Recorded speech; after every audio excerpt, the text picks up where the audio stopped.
आत्मा कर्म कर रही है, वह सेकंड रियल है, तो आत्मा उस कर्म को एक्सपीरियंस भी कर रही है, प्रैक्टिकल में कर्म कर रही है। फिर आत्मा कर्मातीत कैसे हो सकती है?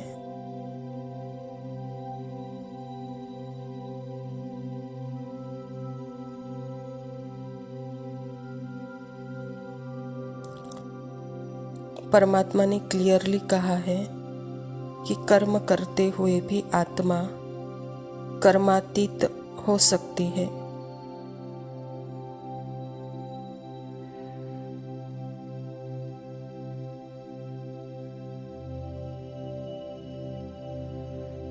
एक जगह बैठने से नहीं, तो कर्म तो सब कुछ कर रही हूँ, पर उसके अंदर वो जो फीलिंग होती है ना, मैं कर रही हूँ, मैं स्वाति कर रही हूँ, वह कर्म का बंधन बन जाता है।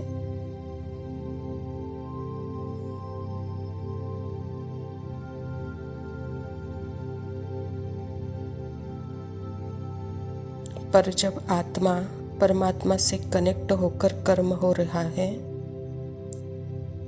लेकिन अपने को शरीर के बंधन से न्यारा, कर्मातीत स्टेज, कर्म कर रहे हैं लेकिन न्यारा देख भी रहे हैं।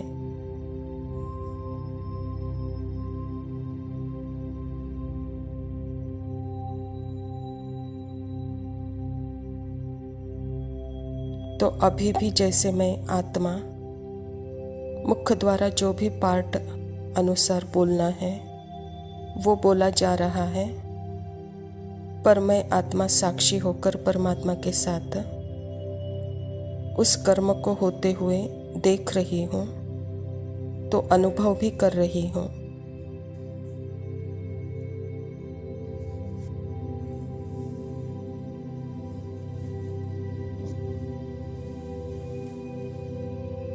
मैं यह बोलने का पार्ट भी अनुभव कर रही हूँ, पर वह अनुभव मैं नहीं हूँ, ना वह अनुभव मेरी पहचान है।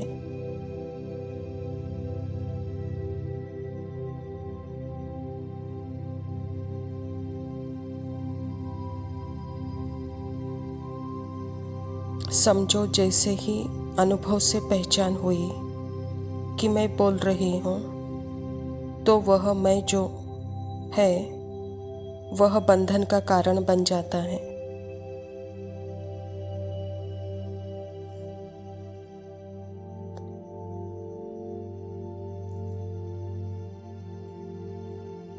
इसीलिए परमात्मा ने कहा है कि कर्मातीत स्टेज में कर्म करा रहे हैं लेकिन न्यारे हैं, देख रहे हैं, बात कर रहे हैं, लेकिन न्यारा है।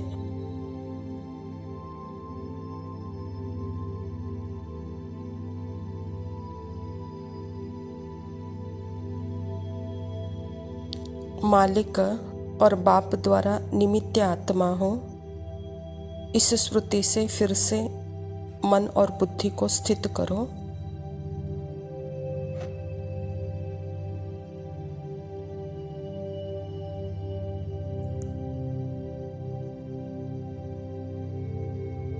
इसका यह मीनिंग कि आत्मा साक्षी है, कर्म हो रहा है, ऐसे नहीं कि कोई आकर, मतलब मन के अंदर, बुद्धि के अंदर जो मैंपन का, स्वातिपन का भान है, उससे न्यारी हो।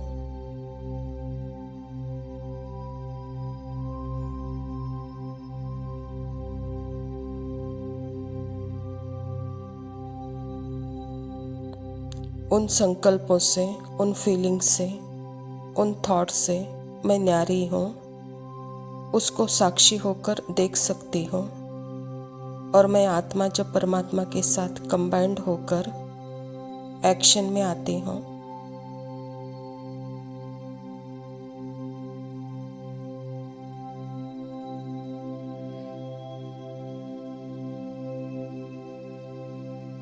तो कर्मातीत अवस्था, जहाँ वहाँ मैंपन नहीं है। कर्म के साथ यानी सब कुछ बाबा को अर्पण, कर्म भी उसके रिजल्ट भी सब कुछ बिल्कुल ही नॉन अटैचमेंट, ना कर्म का ना नतीजा का, ना कर्म की प्रक्रिया, ना कोई अटैचमेंट, ना कोई पहचान नहीं बनाई है कर्म से।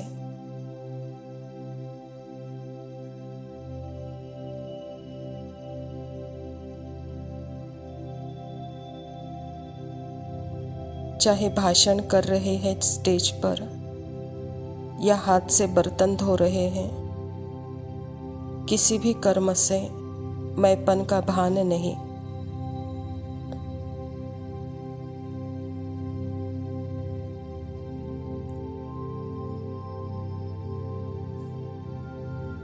आत्मा के लायकी का पता कर्म से नहीं आता। आत्मा के लायकी का पता सत्य से आता है।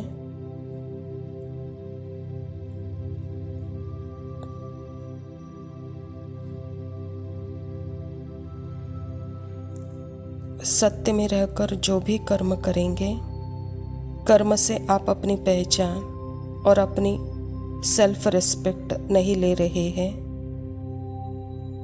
ना ही कर्म के नतीजे से आप अपनी पहचान ना सेल्फ रिस्पेक्ट ले रहे हैं।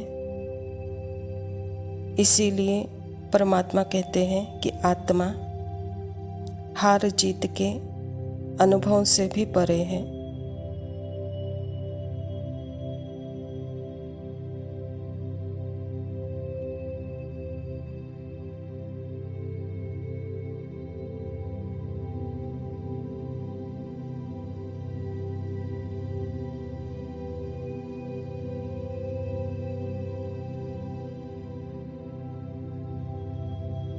ओम शांति। प्रातः मुरली बाप दादा मधुबन। बाप दादा के अनमोल महावाक्य पिताश्री जी के पुण्य स्मृति दिवस पर प्रातः काल में सुनाने के लिए बाबा कहता, मीठे बच्चे, ज्ञान रत्नों से झोली भरकर दान भी करना है। जितना दूसरों को रास्ता बताएंगे उतना आशीर्वाद मिलेगा। ओम शांति। मीठे बच्चों को यह पक्का याद रखना है कि शिव बाबा हमको पढ़ाते हैं। शिव बाबा पतित पावन भी है, सदगति दाता भी है। सदगति माना स्वर्ग की राजाई देते हैं। बाबा कितना मीठा है, कितना प्यार से बच्चों को बैठ पढ़ाते हैं। बाप दादा द्वारा हमको पढ़ाते हैं। बाबा कितना मीठा है, कितना प्यार करते हैं। कोई तकलीफ नहीं देते, सिर्फ कहते हैं मुझे याद करो और चक्र को याद करो। बाप की याद में दिल एकदम ठहर जाना चाहिए, शीतल हो जाना चाहिए। एक बाप की ही याद सतानी चाहिए, क्योंकि बाप से वर्षा कितना भारी मिलता है। अपने को देखना चाहिए कि हमारा बाप के साथ कितना लव है, कहाँ तक हमारे में दैवी गुण है। क्योंकि तुम बच्चे अब कांटों से फूल बन रहे हो। जितना जितना योग में रहेंगे उतना कांटों से फूल सतोप्रधान बनते जाएंगे। फूल बन गए फिर यहाँ रह नहीं सकेंगे। फूलों का बगीचा है ही स्वर्ग। जो बहुत कांटों को फूल बनाते हैं उन्हें ही सच्चा खुशबूदार फूल कहेंगे। वह कभी किसी को कांटा नहीं लगाएंगे।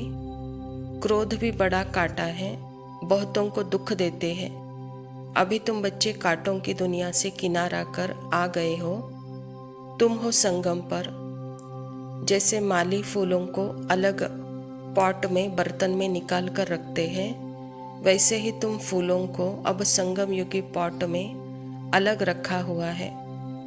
फिर तुम फूल स्वर्ग में जाएंगे। कलयुगी कांटे भस्म हो जाएंगे। मीठे बच्चे जानते हैं कि पारलौकिक बाप हमको अविनाशी वर्षा देते हैं। जो सच्चे सच्चे बच्चे हैं, जितना बाप दादा से पूरा लव है, उनको बड़ी खुशी रहेगी। हम विश्व का मालिक बनते हैं। हाँ, पुरुषार्थ से ही विश्व का मालिक बना जाता है, सिर्फ कहने से नहीं। जो अनन्य बच्चे हैं उन्हों को सदैव यह याद रहेगा कि हम अपने लिए फिर से वही सूर्यवंशी चंद्रवंशी राजधानी स्थापन कर रहे हैं।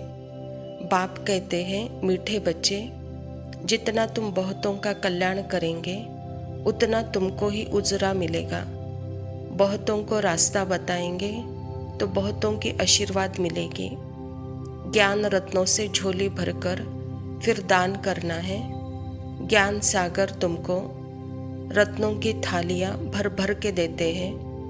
उन रत्नों का भी दान करना है, वही सबसे प्यारे लगते हैं। बच्चों के अंदर में कितनी खुशी होनी चाहिए।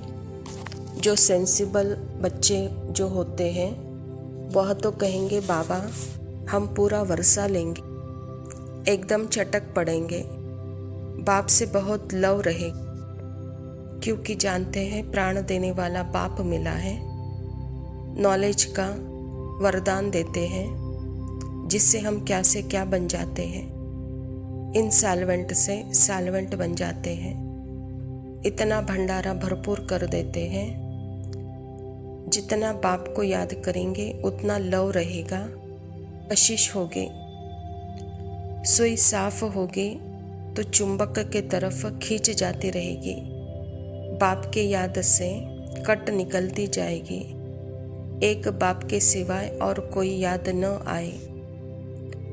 बाप समझाते हैं, मीठे बच्चे, अब गफलत मत करो, स्वदर्शन चक्रधारी बनो, लाइट हाउस बनो। स्वदर्शन चक्रधारी बनने की प्रैक्टिस अच्छी हो जाएगी तो तुम जैसे ज्ञान सागर हो जाएंगे। जैसे स्टूडेंट पढ़कर टीचर बन जाते हैं ना, तो तुम्हारा धंधा ही यह है, सबको स्वदर्शन चक्रधारी बनाओ, तभी चक्रवर्ती राजा रानी बनेंगे। इसीलिए बाबा सदैव बच्चों से पूछते हैं, स्वदर्शन चक्रधारी हो बैठे हो? बाप भी स्वदर्शन चक्रधारी है ना। बाप आए हैं तुम मीठे बच्चों को वापस ले जाने के लिए। तुम बच्चों बिगड़ हमको भी जैसे बेआरामी होती है। जब समय होता है तो बेआरामी हो जाती है, बस अभी हम जाऊं। बच्चे बहुत पुकारते हैं, बहुत दुखी हैं, तरस पड़ता है। अब तुम बच्चों को चलना है घर, फिर वहाँ से तुम आपे ही जाएंगे सुखधाम। वहाँ मैं तुम्हारे साथ नहीं बनूंगा। अपनी अवस्थानुसार तुम्हारी आत्मा चली जाएगी। जितना तुम बच्चे बाप के याद में रहेंगे उतना दूसरों को भी समझाने का असर होगा। तुम्हारा बोलना जास्ती नहीं होना चाहिए। आत्माभिमानी हो, थोड़ा भी समझाएंगे तो तीर लगेगा। बाप कहते हैं, बच्चे बीती सो बीती, अब अपने को सुधारो। खुद याद नहीं करेंगे, दूसरों को कहते रहेंगे, यह ठगी चल न सके। दिल अंदर ज़रूर खाती होगी। बाप के साथ पूरा लव नहीं है तो श्रीमत पर चलते नहीं हैं। बेहद के बाप से जैसे शिक्षा तो और कोई दे नहीं सकता। बाप कहते हैं, मीठे बच्चे, इस पुरानी दुनिया को अब भूल जाओ। पिछाड़ी में तो यह सब कुछ भूल ही जाना है। बुद्धि लग जाती है अपने शांति धाम और सुख धाम में। बाप को याद करते करते बाप के पास चले जाना है। पतित आत्मा तो जा न सके, वह तो है ही पावन आत्माओं का घर। यह शरीर 5 तत्वों से बना हुआ है, तो 5 तत्व यहाँ रहने के लिए खींचते हैं, क्योंकि आत्मा ने यह जैसे प्रॉपर्टी ली हुई है। इसीलिए शरीर में ममत्व हो गया है। अब इस ममत्व से निकल जाना है अपने घर। वहाँ तो यह 5 तत्व है नहीं। सतयुग में शरीर योग बल से बनता है। सतो प्रधान प्रकृति होती है, इसीलिए खींचता नहीं, दुख नहीं होता है। यह बड़ी महीन बातें समझने की है। यहाँ 5 तत्वों का बल आत्मा को खींचता है, इसीलिए शरीर छोड़ने की दिल नहीं होती। नहीं तो इसमें और भी खुशी होनी चाहिए। पावन बन शरीर ऐसे छोड़ेंगे जैसे मक्खन से बाल, तो शरीर से, इन चीज़ों से ममत्व एकदम मिटा देना है। इससे हमारा कोई कनेक्शन नहीं है, बस हम जाते हैं बाबा के पास। इस दुनिया से अपना बैगेज तैयार कर पहले से ही भेज दिया है। साथ में तो चल न सके, बाकी आत्माओं को जाना है, शरीर को तो यहाँ ही छोड़ देना है। बाबा ने नए शरीर का साक्षात्कार करा दिया। हीरे जवाहरात के महल मिल जाएंगे। ऐसे सुखधाम में जाने के लिए कितनी मेहनत करनी चाहिए, थकना नहीं चाहिए, दिन रात बहुत कमाई करनी चाहिए। इसीलिए बाबा कहता, नींद को जीतने वाले बच्चे मामेकम याद करो, विचार सागर मंथन करो। ड्रामा के राज को बुद्धि में रखने से बुद्धि एकदम शीतल हो जाएगी। जो महारथी बच्चे होंगे वह कभी हिलेंगे नहीं। शिव बाबा को याद करेंगे तो वह संभाल भी करेंगे। बाप तुम बच्चों को दुख से छुड़ाकर शांति का दान देते हैं। तुमको भी शांति का दान देना है। तुम्हारी यह बेहद की शांति अर्थात योग बल दूसरों को भी एकदम शांत कर देती है। तुम बाप की याद में रहकर फिर देखो, यह आत्मा हमारे कुल की है या नहीं है। अगर होगी तो एकदम शांत हो जाएगी। जो इस कुल के होंगे उन्हों को ही इन बातों में रस बैठेगा। बच्चे याद करते हैं तो बाप भी प्यार करते हैं। आत्मा को प्यार किया जाता है। यह भी जानते हो, जिन्होंने बहुत भक्ति की है वह भी जास्ती पढ़ेंगे। उनके चेहरे से मालूम पड़ता जाएगा कि बाप में कितना लव है। आत्मा बाप को देखती है, बाप आत्माओं को पढ़ा रहे हैं। बाप भी समझते हैं हम इतनी छोटी बिंदी आत्मा को पढ़ाता हूँ। आगे चल तुम्हारी वह अवस्था हो जाएगी, समझेंगे हम भाई भाई को पढ़ाते हैं। शक्ल बहन की होते हुए भी दृष्टि आत्मा की तरफ जाए, शरीर पर दृष्टि बिल्कुल नहीं जाए। इसमें बड़ी मेहनत है। यह बड़ी महीन बातें हैं, बड़ी ऊंच पढ़ाई है। वजन करो तो इस पढ़ाई के तरफ बहुत भारी हो जाएगा। अच्छा, मीठे मीठे सिकिलते बच्चों प्रति माता पिता बाप दादा का याद प्यार और गुड मॉर्निंग। रूहानी बाप के रूहानी बच्चों को नमस्ते। हम रूहानी बच्चों के रूहानी माता पिता बाप दादा को याद प्यार और नमस्ते। लव यू, शुक्रिया। हम ब्रह्म कुमारी, देह नहीं हम आत्मा निराकारी। शिव शक्ति हम ज्ञान शस्त्रधारी। अबला नहीं हम योग कवचधारी। काल पर विजयी हम ब्रह्म कुमारी। ब्रह्मचर्य की व्रतधारी, पवित्रता है शक्ति हमारी। जलारी काम कटारी, हम शौर्य पावनकारी। हम ब्रह्म कुमारी, हम ब्रह्म कुमारी। युग परिवर्तन की हम जिम्मेदारी।